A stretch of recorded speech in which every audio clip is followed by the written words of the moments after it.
سڵاوتان لەبێ بەڕێزان لە دوای ڕووداوەکانی شنگال و دەوروبەری لە سەرەتای مانگی یابی ئەم ساڵدا حکوومەت هێرێم بە مەبەستی بە جینۆساید ناسانی ڕووداوەکە لیژنێکی باڵای بە سەرۆکاتی وەزیری کاروباری شەیدان و منفەرکراوان پێگەینا دوای کۆکردنەوەی بەڵگە و دیکۆمنتەکان لەسەر کوشتنی کوردانی ئێزیدی و پێکاتنەتەوەیەکانی دیکە لیژنەکە سەردانی ژمارەیەک لە وڵاتانی ئەوروپی کرد لە نێویشاندا لە هۆڵەندا سەردانی دادگای تاوانی نێودەوڵەتیان کرد بە مەبەستی گرتنەبەری ڕێوشەنە یاسایەکان بۆ بە جینۆساید ناساندنی کەیسی شنگال لە دوای گەڕانەوەی لیژنەکە دەپرسین ئامادەی وڵاتان و دادگای پەیوەندیدار بۆ بە جینۆساید ناساندنی کەیسی شنگال چۆنە لیژنەی پەیوەندیداری حکوومەت تا چەند بەڵگە و دیکۆمنتی پێویستی لەسەر کەیسەکە کۆکردوێتەوە لە ڕووی سیاسی و یاساییەوە بە جینۆساید ناساندنی شنگال چ گرنگێکی بۆ کەیسەکە و کەیسەکانی دیکەی کوردایە دوایین هەوڵەکانی وەزارەتی کاروباری شەیدان و منفەرکراوان سەبارەت بە کەیسی شنگال و کەیسەکانی دیکەی هەرێمی کوردستان لە دیوی دومی هەواڵ تاوتو دەکەین بۆ مەبەستە لە ستۆدیۆ میوانداری بەڕێز مەحمودی حاجی ساڵح وەزیری کاروباری شەهیدان و ئەنفەرکراوانمان کردووە کاک مەحمود بەخێر بێت بەڵێ بەڕێزان ئێوەش لە تۆڕی کۆمەڵاتی فەیسبوک لە پیجەکانی NRT دەتوانن بە کۆمنت پرسیارەکانتان لەسەر تەوەری بەرنامەکە بنووسن ئاگاداریشتان دەکەینەوە کە کۆمنتەکانتان لەسەر شاشەی NRT دەردەکەون کاک مەحمود باسێکی ئەو لیژنەیەمان بۆ بکەی کە ئێوە سەرۆکایەتیتان دەکرد لە حکوومەت هێرێم سەردانی کوێتان کردووە مەبەستی سەردانەکەتان چی بوو؟ بەڵێ سپاس ئێمە دوای ئەوەی وەکو باست کە لیژنەکە پێکات لە حەڤەی هەشت هەڵوێستەیەکی باشمان لەسەر ئەو کارەسات و مەرگەساتە کرد کە بەسەر برا کوردەکانمان کوردی ئەزیدی لە شنگال هاتە پێشەوە هەر لە کۆبوونی ئەنجومەنی وەزیران لە حەڤەی هەشتەوە بڕیارەدرا و لیژنەیەکیان پێکەیناکە بەسەر پەرشتی ئێمە و ئەندامەتی وەزیری کاروباری کۆمەڵایەتی و سەرۆکی فەرمانگەی پەیوەندیەکانی دەرەوە و سکرتاریەتی ئەنجومەنی وەزیران و شارەزایەک لە بواری جینۆساید کە هەم نوێنەرایەتی ئێزیدەکانی کرد و پێشتری ژێمە بۆردێکمان لە وەزارەتی کاروباری شەیدان و منفەرکراوەکان پێکەینابوو کە ئەوانش کاری زۆر باش و دیان کردبوو لەسەر کەیسەکە و کۆکردنەوەی ئامار و داتا و ئەو بەڵگانی کە پێویست بوو. لە 19 مانگ ئێمە دەستمان کرد بە کۆبوونەوەکانمان لە هۆڵندا سەرەتا کۆبوونەوەیەکی فراوانمان لەگەڵ سەرجەم کوردانی دەرەوە لە هۆڵندا لە ڕەوەندی کوردی حیزبەکان ڕێکخرا و ڕێکخراوەکانی کۆمەلگای مەدەنی کرد و لە کۆبوونەوەکە ئامانجی سەردانەکەمان باس کرد ئەو مەرگەساتە چۆن ڕوویداوە و ئامانجی ئەمە چییە هاتوین بۆ دنیای دەرەوە بە تایبەتی بۆ ئەوروپا و تایبەتتر بۆ دادگای نێودەوڵەتی تاوانەکان وە گەلێ پرسیار وشتی تر هەبوو جوابماندانەوە بە ڕوونی و ئاشکا باسی چۆنێتی سەردانەکەمان بۆ کرد چۆن بوو بە هۆڵندا دەستان پێ کرد ئەمە پەیوەندی بە سەردانەکەی سەرۆکی پەرلەمان و هەبوو کە پێشتر سەردانێکی هۆڵندای کرد بۆ هەمان پرس برادرانی پەرلەمان سەردانێکیان کرد بوو چاویان بە لیژنەی پەرلەمانی بەکەوتە بوو بەڵام هۆڵندا لەبەرەوە دادگای تاوانەکانی لێیە ئەو دادگا 120 وڵات ئەندامەت هەیە و گەورەترین دادگایە لە یەکێتی ئەوروپا کە لە هەموو دنیا بۆیە پێویستە ڕووکەین لەوێ بە لوێ سکاڵای خۆمان تۆمارکەین بۆ تۆمارکردنی سکاڵا سەرەتا چوونە هۆڵندا تۆمارتان کرد سکاڵاکە بەڵێ ئەمە سەرۆکی لیژنەی باڵا پێشوازی لێکردین سەرۆکی دادگای تاوانەکان کە لە ئاستێکی زۆر بەرزا پێشوازی لێکردین هەر لە دادگا کەسێک کۆبوونەوەمان ئەنجامدا کۆبوونەوەیەک لەگەڵ سەرۆکی دادگاکە کۆبوونەوەیەکیان لەگەڵ دادوەری گشتی کۆبوونەوەیەکیان لەگەڵ بەشی علاقات لە هەر سێ کۆبوونەوەکە ئامانجی سەردانەکەمان باس کرد لە ڕووی قانونی و ئێمە هاتوین ڕاستە عێراق ئەندام نییە لە دادگای تاوانەکان بەڵام ناکرێ ئێمە دابنیشین بە دیاری عێراقەوە بێتە ئەندام نابێت ئەندام لە ڕووی یاسایی و مافی هەیە هەرێمی کوردستان تقریبا نیەتی بەڵام ئەوان زۆر بە پەرۆشەوە زۆر بە خۆشحاڵیەوە هەموو معلومات و ئەو بەڵگانی بردومان لیان وەرگتین و سکاڵەکەشیان لێ وەرگتین لە چوارچەوەی عێراق هەرێمی کوردستان نەیدەتوانین لە چوارچەوەی عێراقدامە بکە یاخۆ دۆکو چۆن مامەڵە لەگەڵ هەرێمی کوردستان کراوە ئێوە کە چوونەوێژ وەکو حکوومەتی هەرێمی کوردستان ئەم سکاڵایتان تۆمار کرد یاخود پێشەی پەرلەمانی کوردستان یان چۆنی کراوە نەخێر ئێمە حکوومەتی هەرێمی کوردستان تۆمارمان کرد ڕاست ئێمە بەشێکین لە عێراق بەڵام عێراق خۆی ئەندام نییە و لایەنی دووەم عێراق ئێستا خۆتزانی لە وەزێکی تایبەتایە پیان وتین کە عێراق ئەندام نیە هەندێک قورسە یا بێ لە مەجلیسی ئەمن یا عێراق ئەتوان لەگەڵ عێراق لەگەڵ ناوەندی عێراق قسە بکەن بۆ ئەوەی حکوومەتی هەرێمی کوردستان تەخویل بکات بۆ ئەو قەزیە کە قەزەی شنگالە کە ئەوە بەڕاستی کە ڕووی داوە ئەکرێ بە مەرگەسات ئەکرێ بە جینۆساید بناسیێن لێ چونکە هەموو پێوەرەکانی جینۆساید ئەیگرێتەوە لە قەتڵ و ئامی خەڵک لە فڕاندن و ڕفاندنی ژنان و کچانی کورد و هەرزان فرۆشکردنیان لە بازاڕەکان و مامەڵینە مرۆڤانە بەرامبەریان و مردنی مناڵ و ژن و پیا و لە چیاکان کە ئەمە بەست خەرکردنە و هەموو ئەو دیل و ئەو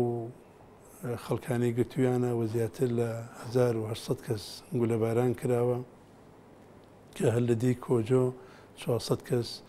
کۆمەڵکوش کراوە و لەباران کراوە. هەموو ئەوانەی کە لە بڕیاری 1940 نەتەوەی گرتوەکان کە لە ساڵی ڕێکەوتنی ڕۆما ناسراوە و لە ساڵی 50 بە یاسا ناسراوە بە پێی ئەو پێناسەی جینۆساید دەق ئەو کارەساتی لە شنگال ڕوویداوە جینۆسایدە. بەڵام بە پێی ئەدلە و لە ڕووی قانونی و پێویستە بسەلمێنرێکە ئەوە جینۆساید. ئێستا دەتگای تاوانی نێودەوڵەتی ینی بە شێوەیەکی سەربەخۆ مامەڵ لەگەڵم کەیساکە لەگەڵ هەرێمی کوردستان کە خاوەنیم نا تا ئێستا سەربەخۆ نیە، بەڵام لیان وەرگتین ڕێگای نیشاندان کە ئێمە بۆ ئاسانکردنی کارەکانمان چی بکەین. بەڵێ پرسیارێک دێتە پێشەوە لێرە ینی گرنگی بە جینۆساید ناساندنی ئەم کەیسە لە ڕووی یاسایی و سیاسی و چییە؟ لە کاتێکدا داعش دەزانین کە وڵاتێک نییە کە خاوەنی چیانێکی دایکراوێ بۆ مانایی کە سەبەر و سیادێکی دانپێدانراوی هەبێ لە ڕووی سیاسی و یاساییەوە دانپێدانان بە کەیسی شنگالە چ گرنگیەکی هەیە؟ خۆی دەوڵەتی ئیسلامی لە عێراق و شام کە لە نوێی 6 موسڵیان داگیر کرد، دەوڵەتەکانی ئەعلان کرد دوایەوەی چەکوچۆڵی سوپای عێراقی کەوتە دەستیان وە تکریت و ناوچەکانی تریان گرت لە چوارچێوەی دەوڵەتی ئیسلامی عێراق شام نەمایەوە بوو بە خلافەتی دەوڵەتی ئیسلامی. خلافەتی دەوڵەتی ئیسلامی ئەتوانێت بۆ هەموو وڵاتەکان بڕات و لە هەر شوێنێ بێوێت داگیرکاری بکات. ئەمە هەم دەوڵەتە هەم دەوڵەت نییە، لە ڕووی فۆرمەوە دەوڵەتە، تەشکیلەی هەیە، وەزارەتی هەیە، ناوی هەیە، سەرۆکی هەیە، بەڵام دەوڵەت نییە لەبەرەوە دانی پیانەنداوە. بۆیە هەم شاراوەیە هەم شاراوەنی ئەتوانی داوای لەسەر تۆمار بکەیت. بۆ من دەتگای تاوانەکان دەتوانێت چی بکات بۆم کەیسە؟ بۆ کەیسە ئەو بەڵگانی کە سەرمێنران دەتوانێت ئەوە بیکاتە وەسایقێک چۆن لە هەموو دنیا هۆڵۆکۆستە بووە لە شاریش وڵاتانی تر جینۆساید و کۆمەڵکوش کراوە. لایەنی زۆری ڕەنگە لە زۆر لە وڵاتەکان بگرێتەوە کە کێ هاوکاری ئەمانەی کردووە و کێ قەرەبووی ئەو تاوانانە ئەکاتەوە بۆ خەڵکەکەی، بۆ ئاوەرەکان، بۆ مردوەکان، بۆ ئەوانەی کە مامەڵەیان لەگەڵا کراوە. لە ڕووی سیاسیشەوە ئەکرێ ئەوە بکرێتە بەڵگەیەکی گەورە کە جارێکی تر گەلی کورد جینۆساید نەکرێتەوە بۆ ئەوە سەربەخۆیی هەبێ، سیادەی هەبێ، وڵاتی بێ بتوانێت داکۆکی لە خۆی و لە مافی مرۆڤی. کاتە دەتگای ئیلاهی دەتوانێت ئەین لێکۆڵنەوە لە وڵاتانە بکات کە ئەگەر دەرکەوت بە پشتی داعشەوە یان پشتگیری داعشیان کردووە پابندیاکە بە قەرەبووکردنەوە بەرامبەر بە توانێت. بەڵێ جگە لە هۆڵندا سەدانی چەند وڵاتێکی دیکە ئێمە هەر لە هۆڵندا زۆر شوێن گەڕین، سەدانی وەزارەتی دەرەوەی هۆڵندامان کرد لە وەزعی سیاسی بۆی زیاتر لەگەڵ حکوومەتی خۆیان هاوکاری خەڵکی کوردستان بکەن لە ڕووی مرۆیی، لە ڕووی ئاوارەکان، لە ڕووی هاوکاری سەربازی بۆ پێشمەرگە بۆ هەموو ئەو مەسەلانە سەردانی ڕێکخراوی قەدەغکردنی کیمیاویمان کرد کە وەزعی پێشتر هەڵەبجە و کیمیا باران و ئەنفالوانەمان بۆ باسکردن و ئەوانیش سەرنج و تێبینی خۆیان داێتی. سەردانی پەرلەمانی هۆڵندامان کرد، سەردانی مافی مرۆڤی هۆڵندامان کرد، سەرداری محکەمەی یوگۆسلافیامان کرد، سەردانی بەڕێوەبەرایەتی محکەمەی یوگۆسلافیامان کرد، سەردانی سەفارەتی عێراقیمان کرد و پێشمان وتن کە هاوکاری حکوومەتی هەرێمی کوردستان بکەن بۆی ئەو کەیسە بناسرێەوە هاوکارمان کردن بۆی حکوومەتی. هەڵوێستیەوان چی بوو کە پێما بێ بڕیارە لە کۆمیسیۆنی مافەکانی مرۆڤ سەربەکێتی ئەوروپا ئەگەر لەوێ بێت ینی وەفدێک بێتە هەرێمی کوردستان بۆ ئەوە لە برۆکسل بوو دیارە من بەرباسی هۆڵندەت بۆکەم. دوای کۆبوونانێ مەسەردانی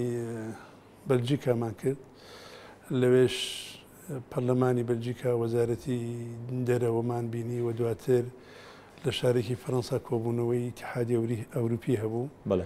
لەوێ بە هەمان شێوە پەرلەمانتارەکانی بەریتانیا و سەوزەکان و چەپەکانی ئەڵمانیامان بینی و کولەن پشتگیریان کردین و لە هەموو ڕوویەکەوە وتیان ئێمە لە ڕووی سەربازیەوە، لە ڕووی مرۆییەوە، لە ڕووی پشتگیریتان بۆ پێمان وتن ئێوە نوێنەرایەتی 28 وڵاتی ئەوروپی ئەکەن ئیتیحادی ئەوروپی ئەکرێت لە دوو ڕێگەوە هاوکارمان بن وەکو پەرلەمان بڕیار دەربکەن کە ئەوە مەسەلەیەکی مرۆییە کە ڕوویداوە لە هەرێمی کوردستان و پێویستە فشارێکی زیاتر لەسەر هەموو ئەو لایەنانی کە پێویستە دروست بکەن و بە تایبەتی راپۆرتێک بنووسن بۆ ICC دادگای تاوانەکانی نێودەوڵەتی و مەجلیسی من وەهەم لەگەڵ حکوومەتەکانی خۆیان کە 27 وڵاتە بۆەوەی هاوکاریمان بکەن بەڵێنی زۆر باشیاندا پێمان و بەڵێندا راپۆرتێکی تێروتە سەر ئامادە بکەن بۆ ئەو مەبەستە و داواشمان لێکردن کە مەکتەبێکی اتحادیە ئەوروپی لە هەرێمی کوردستان بکەن و بەڵێنیاندا کە لە هەولێر ئەو مەکتەبە ئەکەنەوە و لە ماوەیەکی نزیکە سەردانمانەکەن و لەگەڵ لیژنەکەی ئەمەش کۆ بن. بەڵێ کاک مەحموود لە تۆڕی کۆمەڵاتی فیسبوک چەند پرسیارێکمان بۆ هاتووە زیاتر پرسیارەکان لەسەر شەهیدان و امتیازاتی شەهیدان دەمەوێت دواتر بچمە سەر پرسیارەکان بەڵام هەر لەسەر پرسی بەجین و ساید ناساندنی کارەساتی شنگال ئێستا لە سەئاستی ئەوروپا هیچ وڵاتێکەیە کە بەجین و ساید ناساندن بێتی لە سەئاستی پەرلەمانی وڵاتێکی خۆیدا؟ مەبەست دەمەی شنگالە؟ بەڵێ نەخێر ئێوە هەوڵەکانی بۆ ئاراسە بوو کە لە پەرلەمانی وڵاتەکانی بڵێ ئێمە بڵێ لەگەڵ اتحادی ئەوروپی هەموو وڵاتانی ئەوروپی ئەگرێتەوە ئێمە لەگەڵ ئەوان قسەمان کرد و بۆم باس کردی ئەوان بەڵێندا راپۆرتێکی تێرەوتە سەر ئامادە بکەن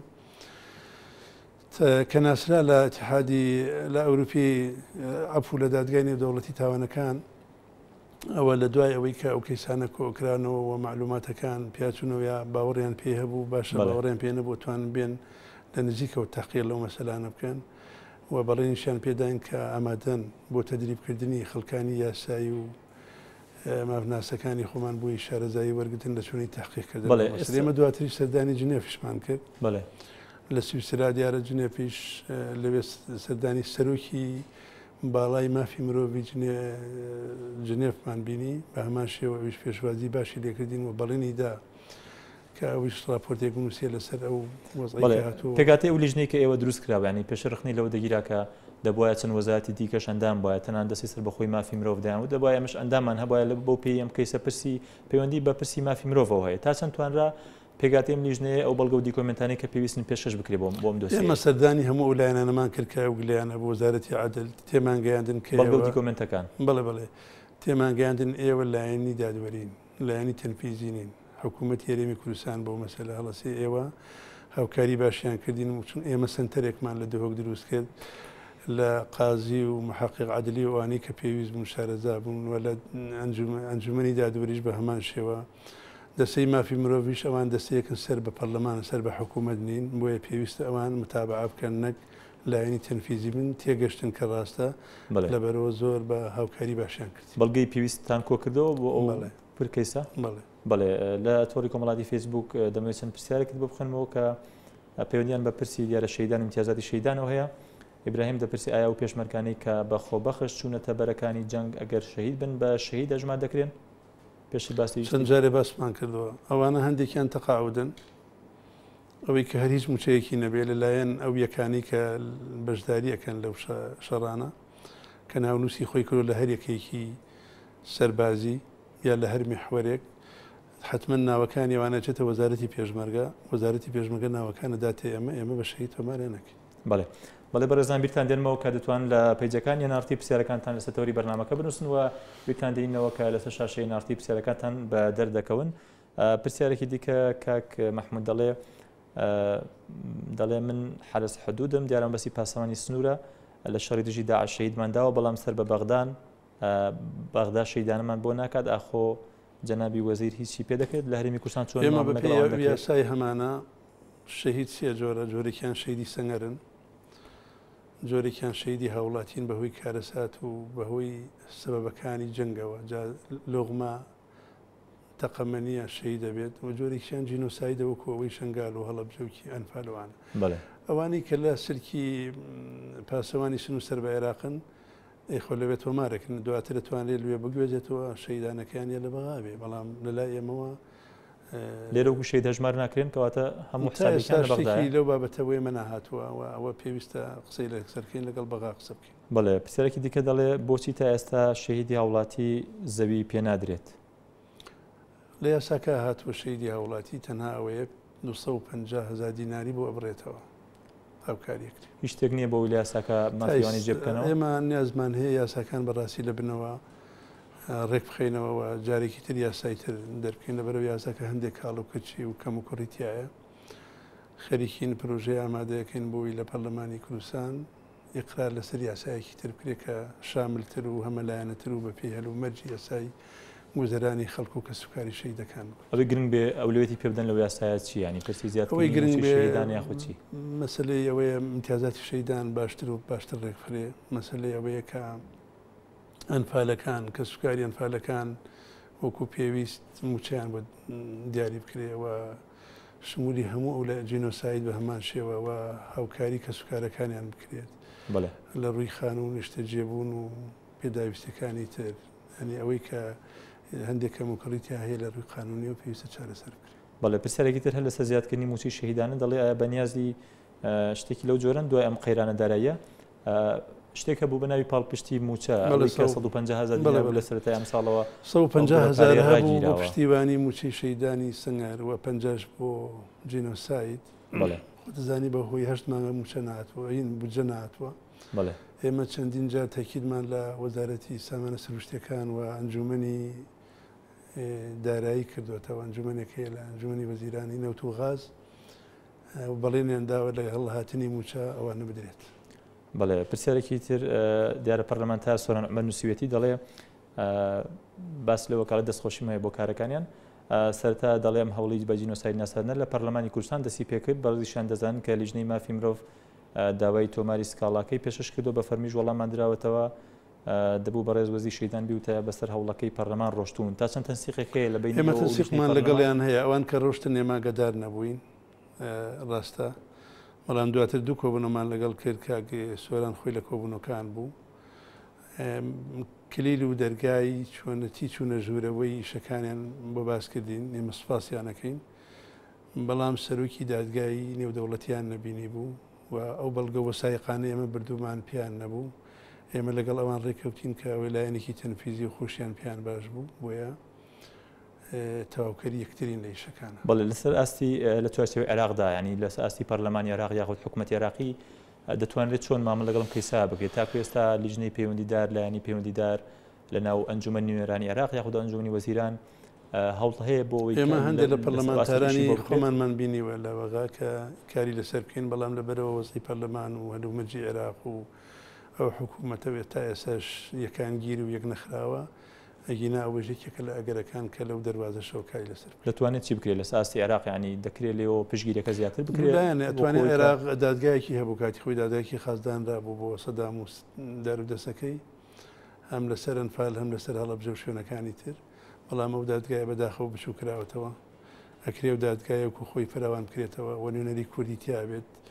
نۆ ئەندامی تا هیچیان کورد نین ئەکرێ و پەرلەمانی خۆمان لێ بەشی یاسایەکە و بەشی شەیدان و بەشی مافی مرۆڤ کە کار لەسەرەوە بکەین کە ئەو دادگایە دروست بکرێت. ئەمە داواکاری ئەوەیە بەتایبەت ئێستا کە خەریکە پەیوەندەکانیوان هەرێم و بەغدا باز لە سەردانی وەفدی دەکرێت دوای و ئاسایی بنەی پەیوەندەکان دەتانوێت بە ڕسمی داوایکی لەو شێوەیە بکەن. بەڵێ ئێمە ئەوە زۆر زەرورە زایدەن قرەبووکردنەوەی خەڵک ئێمە خەڵکی کوردستان بداتا هەموو معلوماتەکان دراوەتە حکوومەتی عێراقی بۆ ئەوەی قەرەبووی زیان لێکەوتانی خەڵکی کوردستان بکرێتەوە ئەنفالە کیمیا بارانە هەموو ئەو کەسانەی شەید بوون یاوان سووتاندنی ڕز و باخەکانمانە تەختکردنی گوند و شارەکانمانە هەموو ئەوانەی کە لەم وڵاتە لە هەرێمی کوردستان لە کوردستانی باشوور ڕوویداوە لەبەرەوە حکوومەتی ئێستا میلادکردی حکوومەتی ڕابردووە پێویستە قەرەبوو بکرێتەوە یان یەکێکە لەو خاڵانەی کە ئێمە فاوەزاتی گفتوگۆکەین بەڕای ئێمە لە دوای مادەی 140 لەو مادەگرنگانەیە بێ قسەی لەسەر بکرێت. بەڵێ پرسیارێکی دیکە تانیان دەپرسێ باشە بۆچی هەندێک کەس بە ڕووداوی هاتوچۆ مردوون ئێستا کراون بە شەیدی سەنگەر هیوادارم پاکسازی بکرێت لە نێوان شەهیدانی سەنگەر لە بەرنامەدا هەیە ئەوە دوولایەنە هەیە پێشمەرگەیە بەڵام بە حادیسە شەهید دەبێت ئێوە لە بەرنامەتەنە هەیە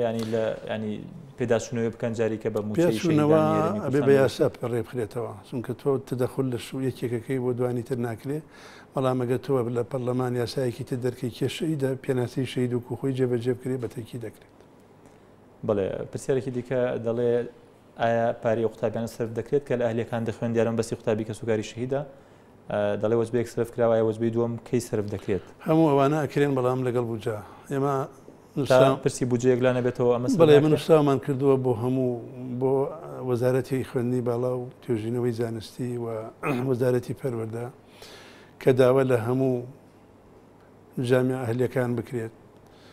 کە پەلە نەکەن لە خوێندکارەکان لە قوتابیەکان بەداخەوە لە هەندێک شوێن ئیمتیحانیان نەداون تا پارەکەیان نەداوە. ئێمە ئەومان بیست ڕاستەخۆ لەگەڵیان دانیشتین و کۆبوونشمان لەگەڵ کردن و نووسراویشمان بۆ نووسین کە ئێستا ئەوە باش بووە تا ئەو کاتانی بودجە دێت لیانەوەست. بەڵێ هەر لەسەر موچە بڕبڕینەوەی موچە و هەژمارکردنی بە شەهیدانی ئەو شەهیدانی کە ئێستا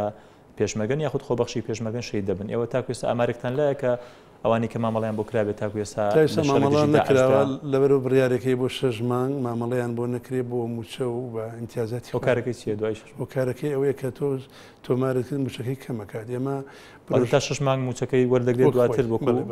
شەهید. ئەمەڵێ ئێمە پرۆژێکی ترمان هەیە بۆ یەخستنی وەڕێخستنی پلەی شەهید. پلەی شەهید نەعەدالەتی تیا هەیە لێرە و لەوێ. ئەمانەیە پلەی شەهید وەکو تەقاعودی لێ بکەین. ناکرێت تەقاعودێکی زیندوو موچەکەی لە شەهیدێک زیاتر بێ. ئێستا ئەوانەی کە شەهید دەبن کە یەن بۆ لایەمە ئەبێتە نیوەی موچەکەی بەڵام لەوێ ئەمێنێتەوە وەکو تەقاعودێکی موچەی ئەگەر ملیۆن و نوێ وەرگری لە ئێمە 750 وەرگری ئەمە ئەمانوێ ئەوە یەکانگیرکەین. ئەمە ئەچێت چارچەوەی یاسایی کە بەنیازم دەستکاری ئەوە توانی بە بڕیار بکرێ خەریکین لەگەڵ وەزارەتی پێشمەرگە بلیژنمان پێکەنەوە. بەڵێ پرسی دابشکردنی زەوی بۆ کەسوکاری شەهیدان چەند پرسیارێکاتن باسی ئەو بابەتەکەن ئەمە چی بەسەر هات تا ئێستاوە زەوی دووسێ جۆرە جۆرێکیان ئەوانەی کە ئەمریان هەیە علاقەی بە ئیفرازاتەوە هەیە ئیفرازی زەوی. بەڵێ ئێمە لەگەڵ وەزارەتی شارەوانی قسەمان کردووە و بەڵێنیانداوە ئەو شوێنانەی کە ماون ئاگاداریان بکەنەوەی کە ئەمریان هەیە ئیفرازیان بۆ بکەن ئیفرازیش خۆتزانی کێشەی زەراعی و مەسلەی تاپۆ و هێنان وردنی زۆری ئەوێ. بەڵام ئەوەی کە پێویست ئێمە قسەمان لەسەر کردو بەڵێنیان داوە ئەوانشی ئەمریان نییە پێویستە ئەنجومەنی وەزیران دوایەوە ئێمە نووسراوەکەن ئەمریان بۆ دەرکەن. بەڵێ لەسەر ئەو 150,000 کە گۆ پاڵپشتی موچە پێشتر باست کرد ئایا ئەمە گومانێک هەیە لەوەی کە ببڕێ بە یەکجاری ئەوەی کە نەدراوە قەرەبوو دەکرێتەوە ڕاگیراوە ئەوەی ئەگەر بودجە باش بوو پێم وایە هەمووی ئەوەسمەوە لە مانگی یەکەم ساڵەوە سرف دەکرێتەوە بۆیان ئەوانەیە خود لە ساڵی ئاین ئەگەر هەموو ئەو بودجانەی کە بڕاون هەمووی بێتەوە تاکی دەدرێگەن ئەمما لەم لێرەوە دەست پێ بکات هەرەوەی درێ. بڵێ بابەتی دیکە ئێستاەوە و وەزارەتی شەهیدان لیژنەتان پێگەێناوە بۆ دیاریکردنی چارەنووسی ونبوانی کارەساتی هەڵەبجە ئەمە لە ڕێگەی چیەوە ئەمە دەکەن لە چەند ڕۆژی ڕابردوودا ئێمە خۆمانە و لیژنەمان دروست کردووە بۆ ئەوەی کە ئەوانەی کە دۆزرێنەوە سمبڵی خوێنیان لێ وەرەگیرێ جۆری خوێنەکەی لە کەسوکارەکان ئەو ونبووی کە دۆزێتەوە فەحسەکری ئەگەر ئەو خوێنێت لەگەڵ ئەو خوێنایەک بوو یانی ئەوە هی ئەو ئایلێ تەسلیمێکرێتەوە. هەمانگیتان لەگەڵ کێ ڕێکخراوی پەیوەندیدار هەیە بۆم بابەتە ڕێکخراوێکی بەناوی ڕێکخراوی ICMP ڕێکخراوێکە کە کارەکە لەسەرەوە هاوکارمانە شارەزاییان هەیە و ئێمە خۆشمان لە وەزارەتی کاروباری شەهیدان و منفاکراوەکان بەڕێوەبەرایەتێکمان هەیە کە سەرپەرشتی گۆڕە بە کۆمەڵەکان و مەسلەی شەهیدەکان و ونبووەکان وانی علاقی بە کیمیاباران و بە ونبوو هەیە سەرپەرشتیەوە. بڵێ کاتمان کەمەوە بەس پێم خۆش بێ سەر کارەساتی شنگال ئێوە لە دهۆک دەستێک دامەزا بۆ لێکۆڵنەوە و بە دیکۆمنتکردنی بەڵگەکان ئەوەی کە پێویست بوو هاتە دەست یاخود بێ و بەردەوام دەبن لەوەی کە بەڵگەی تر کۆ بکەنەوە هێشتا پێویست دەبێەوە تا چەند هەمانگی هەیە لەگەڵ ڕێکخراوەکان لایەنە پەیوەندیدارەکان بۆی ئەو بەڵگانە کۆ بکەنەوە لە داهاتووش ئیشی زیاتری لەسەر بکەن. ئێمە بۆ هەموو ڕاگەیانەکان بۆ ئێوەش بۆ هەموو لایەنەکان نووسرامان نردووە چیتان لێ بۆمان بنێرن ئێمە ماڵپەڕێکی ڕسمی فەرمیمان کردەوە چه معلوماتی پێمان بگەین تەلەفۆنێکی کراوەمان داناوە معلوماتمان بنێ زائیدەنەوەی ئەو سنتەرە ئیستیعابی هەموو ئەوانەیە کە لێوە هەڵاتون ڕایان کردووە شاید حاڵەکان و دادوەر لەوێ هەیە تحقیقیان لێکە بەڵام تحقیق بەکراوەی ئەمێنێتەوە چکە ناکرێت لەو تحقیقا لێپرسینەوەی لەسەر بکرێت ئەگەر کرا لە دەرەوە تحقیقی تەماشا ناکرێت کە تحقیقی لێکراوێت تەنها وەکو ئیفادەیەکی کراوە لیان وەرەگیریەوە لێمە لەگەڵ خۆمانە پێنج لەو ئیفادانەمان بە وەسایقەوە بردا دادگای دەوڵەتی لاهای وێزگەی دوای دادگای لاهای ینی کارکردنیەوە لە شوێنی کە بێ بۆ ئەم پرسە بۆ کەسیگەلکای تر پرسی تشتی تروامان توش نەبێ بگینا ئێمە زۆرمان ماوەیە جێنوسایل لە هەرێمی لە کوردستان ئەتوانم بڵێم لە شەستەکان و بە فعلی دەستی پێکردەوە کاتی قومیەکان هاتنە سەر حکوم تا ئەمڕۆ لە کوردستانە دەیان جۆر و بە شێوەی جیاتە جێنوسایت کراوە تا ئێستا چوار لەو کەیسانە لە هەرێمی لە بەغا ناسراون وە لە دەرەوەش ئەویش هەڵەبجەیە ئەنفالی بەرزانەکانە ئەنفالە زایدەن فەیلەکان کوردە فەیلەکان گیناوانی تریش هێشتا ئەمانە لە دادگای نێودەوڵەتی نەناسراون. ئەم کەسانە بەجیا کاریان بۆ دەکرێت یاخود بەڵێ ئێمە پارێزەرمان گرتووە لە بەغا و لەوێ نەمیشە لە بەردەوام بەڵام وەکوتم ئەو محکەمە بچوو کراوەتەوە. بڵێ من دەمەوێت کۆتا پرسیار لێ بکەم کاتمان تەنها خولەکێک ماوە لەسەر مۆنومنتەکان بەشێک لە مۆنومنتانە کێشەی مۆزەخانیانەیە و هەندێکیان سەر بە وەزارەتی ڕۆشنبیرین بۆ ڕێک ناخرێن و چواچی وەزارەتەکەی ئێوە. ئێمە داوامان لێکردنەوەی هەڵەبجا و ئەوەی وەزانم بارزانە کە لەسەر وەزارەتی شەیدانیە داوامان کردووە لە هەڵەبجە بەرەبەراتی تەقدیمی تەڵەبێ بکەن بۆ ئێمە بۆ بخرێنە سەر وەزارەتەکەیەوە. ئێستا بار بە کەم کوڕی بەتایبەت بۆ نمونە لە مۆزەخانەی چەمچەماڵ کەم کوڕیمان هەیە ئەمە لە بەرەو بجێنێگینە دەرخستەی بۆ کراوە خەڵکی شارەزا و هونەرمەندی باش شارەزا لەو بوارە کە شارەزایان لە پەیکەرسازی و شارەزایان هەیە لەوەی کە مۆنۆمنتی چەمچەماڵ وایە بکرێت کە وەکووانەی دنیای دەرەوە خەڵسەردانی بکە لێوە فێر بن وە لە پەروەردە و خوێندکار و قوتابیەکانی سەردانی ئەوێ بکەن چۆن لە دنیا کە هێشتا وڵاتێکەوە سەردانی مۆزەخانەکانەکەی سەردانی ئەو شوێنانەیەکی کە نمونەی خۆفیدایی و قارەمانی ئەو گەلەنی ئەو وڵاتن ئەمانەوێت لەوێژ زۆر سپاس بەڕێز مەحموودی حاجی ساڵح وەزیری کاروباری شەیدان و ئەنفاکراوان سپاس بۆ ئامادەبوونی بەڕێستان. بەڕێزان سپاس بۆ سپاس بۆ پرسیار و کۆمنتەکانتان کاتێکی خۆش بۆ هەموو لایەک و هەشاد.